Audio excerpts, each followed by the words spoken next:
और आपको कुछ दिलचस्प एनालिसिस दिखाते हैं। मुंबई की ही जब बात हो रही है, जहां पर बहुत सारे कोविड केसेस हैं, वहां पर कोरोना की सेकेंड लहर में एक नया ट्रेंड देखने को मिल रहा है। और ट्रेंड ये है कि पूरे केसेस में से 90% जो मामले हैं वो दरअसल नॉन स्लम एरियाज के हैं, मतलब हाई राइज बिल्डिंग से आ रहे हैं, और मात्र 10% स्लम एरिया से कोविड के मामले आ रहे हैं।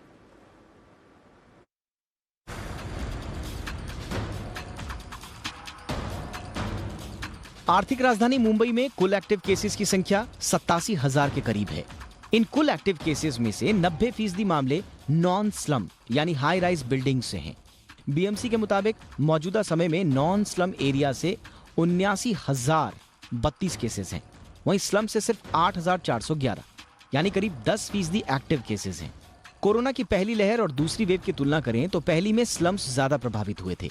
जून 2020 की बात करें तो उस दौरान मुंबई के 2/3 से ज्यादा मामले चौल और झुग्गी झोपड़ियों वाले एरियाज से थे। इस दौरान स्लम्स में 42 लाख लोग कंटेनमेंट जोन में थे, जबकि इमारतों में रहने वाले सिर्फ 8 लाख लोग कंटेनमेंट जोन के अंदर थे। लगातार हाई राइज बिल्डिंग से केसेस बढ़ते देख बीएमसी को अपनी एसओपीज भी बदलनी पड़ी। 5 अप्रैल को बीएमसी ने नई एसओपी जारी की। इसके मुताबिक जिन हाउसिंग सोसाइटीज में 5 से ज्यादा एक्टिव केसेस होंगे उन्हें माइक्रो कंटेनमेंट जोन घोषित किया जाएगा।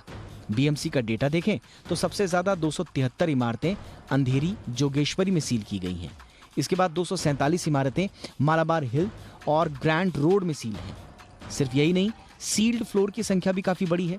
पूरे मुंबई में करीब 11,000 फ्लोर सील किए गए हैं। मुंबई में कोरोना पर नजर रख रहे विशेषज्ञों का कहना है कि जिस तेजी से मामले बढ़ रहे हैं उसी तेजी से नीचे भी आ जाएंगे।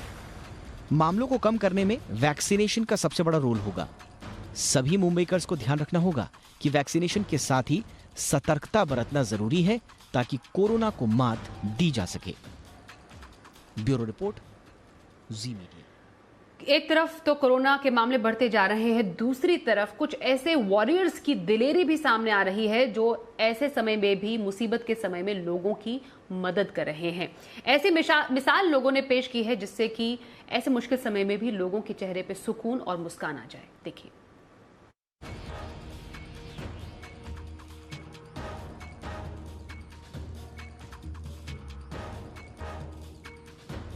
कोरोना काल में लाचारी और बेबसी की कहानियों के बीच देश में इंसानियत के किस्से एक नई उम्मीद जगा रहे हैं। ये हैं कोरोना काल के सच्चे नायक, कुछ ऐसे अनोखे विरले इंसान जिनका होना संकट की घड़ी में हिम्मत बढ़ाता है। मिलिए पुणे के मंचर के दत्ता गांजले से। मंचर इलाके के पूर्व प्रधान दत्ता गांजले ऐसे लोगों का अंतिम संस्कार कर रहे हैं जिन्हें उनके अपने छोड़ गए। अंतिम संस्कार करते वक्त दत्ता इस बात का खास ख्याल रखते हैं कि जो जिस धर्म का है उसी रीति रिवाज के साथ अंतिम संस्कार हो। दत्ता ने पिछले साल से अब तक कोरोना काल में 114 लोगों का अंतिम संस्कार किया है। दत्ता का कहना है कि कई बार ऐसा हुआ जब कोरोना के कारण किसी की मौत हो गई और उनके परिवारों को फोन किया गया तो उन्होंने खबर लेने के बाद फोन ही बंद कर दिया। ऐसे में इन बेसहारा शवों का अंतिम संस्कार करने दत्ता सामने आए। लेकिन मैं और मेरे जो कुछ साथी है, हम सब लोगों ने मिलके पिछले साल में कम से कम 114 लोगों पे हमने अंतिम संस्कार किया है। जब आप उनको हॉस्पिटल से बोला जाता है कि आपके ये ऐसे ऐसे रिश्तेदार गुजर गए, तो कुछ लोग फ़ोन स्विच ऑफ करते, कुछ लोग आने के बाद नज़दीक नहीं आते। और अब मिलिए इंसानियत की मिसाल बन चुके महाराष्ट्र के बुल्ढाना के रहने वाले पप्पू से। पप्पू पिछले 20 सालों से एम्बुलेंस चलाने का काम कर रहे हैं, लेकिन पिछले 1 साल में वो कोरोना मरीजों को लाने ले जाने के अलावा ऐसे शवों का अंतिम संस्कार कर रहे हैं जिनको उनके परिवार छोड़ देते हैं। पप्पू के इस काम की तारीफ इलाके के सरकारी हॉस्पिटल के डॉक्टर्स भी करते हैं।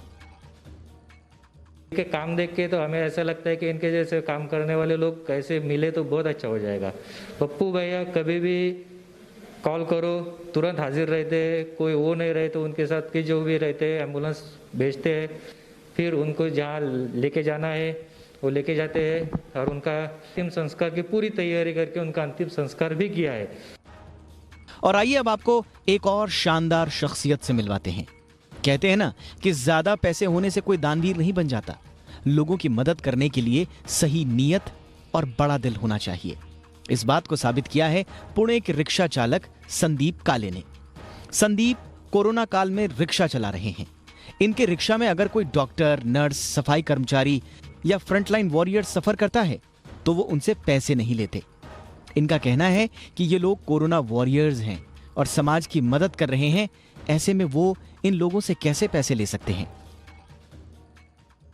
लोगों को कुछ तो हेल्प करना अपना मैं धर्म मानता हूँ। इसके लिए लोगों के लिए इधर जिधर जाना हो, कोई डॉक्टर है, कोई नर्स है, सफाई कामगार है, उनके लिए मैं ये सेवा दे रहा हूँ। जब से पुणे में लॉकडाउन हुआ है तब से PMPL का जितना भी था सब कुछ बंद हो गया है।